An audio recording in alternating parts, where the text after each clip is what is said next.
Breaking news. గ్రామ పంచాయతీ ఎన్నికల్లో బడా మంత్రులకే షాక్ తగులుతా ఉన్నది. ముఖ్యంగా మంత్రి సీతక్క తన గ్రామంలో ఓడిపోయిన విషయం తెలిసిందే. అలాగే ఇప్పుడు నీటిపారుదల శాఖ మాత్యులు మంత్రి ఉత్తమ్ కుమార్ రెడ్డి సొంత నియోజకవర్గంలో మేళ్ల చెరువు గ్రామంలో దారుణంగా ఓడిపోయారు. కాంగ్రెస్ పార్టీ బలపరిచిన అభ్యర్థి 800 తేడా ఓట్లతో ఓడిపోవడం అనేది ఇప్పుడు రాష్ట్ర వ్యాప్తంగా చర్చనీయాంశమైంది. ముఖ్యంగా ఇలాంటి మంత్రులకు వరుస షాకులు తగ్గడం వెనకాల ఎలాంటి వ్యూహాలు ఉన్నాయని చెప్పేసి కూడా ఇప్పుడు తెరపైన రాజకీయం కొత్త పుంతలు తొక్కుతా ఉన్నది. మంత్రులను, ఎమ్మెల్యేలను ప్రాతినిధ్యం వహించిన జిల్లాలు, అలాగే ఆ ప్రాతినిధ్యం వహించిన మండలాలు, అలాగే గ్రామాలనే టార్గెట్గా చేసుకొని అక్కడ బీఆర్ఎస్ పార్టీ అఖండ మెజార్టీతో అక్కడ దిగ్విజయంగా ముందుకు వస్తూ ఉన్నది. ఈ నేపథ్యంలోనే సొంత నియోజకవర్గం అంటే హుజూర్నగర్లో ఎక్కువ ప్రాతినిధ్యం అంటే హుజూర్నగర్ నియోజకవర్గంలోని మేళ్ల చెరువు గ్రామానికి ఒక ప్రతిష్టత ఉన్నది. అందులో చాలామంది దగ్గర 4000 వరకు అక్కడ ఓట్ బ్యాంక్ అనేది ఉంటుంది. అలాంటి ఒక పెద్ద గ్రామంలోనే ఉత్తమ్ కుమార్ రెడ్డికి పరాభవం ఎదుర్కోవడం అనేది ఇప్పుడు చర్చనీయాంశంగా అయింది. ముఖ్యంగా 800 ఓట్ల మెజారిటీతో అక్కడ ఉత్తమ్ కుమార్ రెడ్డి బలపరిచిన క్యాండిడేట్ ఓడిపోయారు. ఇక 16 వార్డులకు గాను 11 వార్డుల్లో బీఆర్ఎస్ విజయం సాధించింది. 5 వార్డుల్లో మాత్రమే కాంగ్రెస్ విజయం సాధించింది. మొత్తం మీద బీఆర్ఎస్ బలపరిచిన సర్పంచ్ అభ్యర్థి బచ్చు పద్మ 800 ఓట్ల మెజారిటీతో కాంగ్రెస్ పార్టీ బలపరిచిన అభ్యర్థిపై గెలుపొందడం అనేది ఇప్పుడు రాష్ట్ర వ్యాప్తంగా సంచలనంగా మారింది. ఇది కేవలం మంత్రి ఉత్తమ్ కుమార్ రెడ్డికి ఒక్కరికే కాదు, ఇలాంటి పరాభవం ఎదురవడం ఇతర మంత్రులకు కూడా, ఇతర ఎమ్మెల్యేలకు కూడా ఇలాంటి పరాభవాలే ఎదురవుతూ ఉన్నాయి. ముఖ్యంగా మొదటి విడత గ్రామ పంచాయతీ ఎన్నికల్లో ములుగు జిల్లా ఏటూరు నగరంలో మంత్రి సీతక్కకు ఘోరమైన పరాజయం ఎదురైంది. అక్కడ కూడా దాదాపు 300-400 ఓట్ల మెజారిటీతో అక్కడ కాంగ్రెస్ అభ్యర్థి ఓడిపోవడం, బీఆర్ఎస్ అభ్యర్థి గెలవడం అనేది రాష్ట్ర వ్యాప్తంగా చర్చనీయాంశమైంది. అలాగే చెర్లపాలెం గ్రామంలో ఎవరైతే పాలకుర్తి ఎమ్మెల్యే ఝాన్సీ రెడ్డి ఉన్నారో, ఆమె అత్తగారైన పాలకుర్తి ఎమ్మెల్యే యశస్విని రెడ్డి ఉన్నారో, ఆమె అత్తగారైన ఝాన్సీ రెడ్డి గారి సొంత ఊరు చెర్లపాలెంలో కూడా అక్కడ కాంగ్రెస్ పార్టీ అభ్యర్థి ఓడిపోయి గెలిచారు.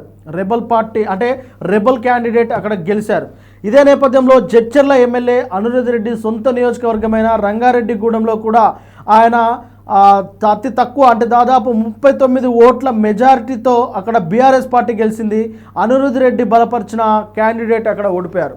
ఇలాంటి వరుస పరాజయాలు మంత్రులకు, ఎమ్మెల్యేలకు జరుగుతూ ఉన్నాయి. అలాగే మంత్రి జూపల్లికి కూడా ఇలాంటి ఒక పరాభవం ఎదురైంది. అలాగే స్టేషన్ గన్పూర్లో ఉన్న కడియం శ్రీహరికి కూడా ఇలాగే తన నియోజకవర్గంలో ఎక్కువగా ఫోకస్ చేసిన నియోజకవర్గంలోనే తనకు ఓటమి చవిచూసింది.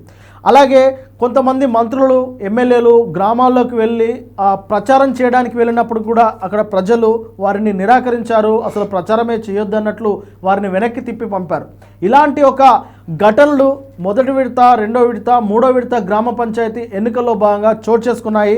ముఖ్యంగా మంత్రి ఉత్తమ్ కుమార్ ఎంతో ప్రతిష్టాత్మకంగా తీసుకున్న ఉత్తమ్ కుమార్ రెడ్డి నియోజకవర్గం హుజూర్నగర్లో మేళ్ల చెరువు గ్రామంలో 800 ఓట్ల తేడాతో అక్కడ కాంగ్రెస్ పార్టీ బలపరిచిన అభ్యర్థి ఓడిపోవడం అనేది ఇప్పుడు రాష్ట్ర వ్యాప్తంగా సంచలనంగా మారింది.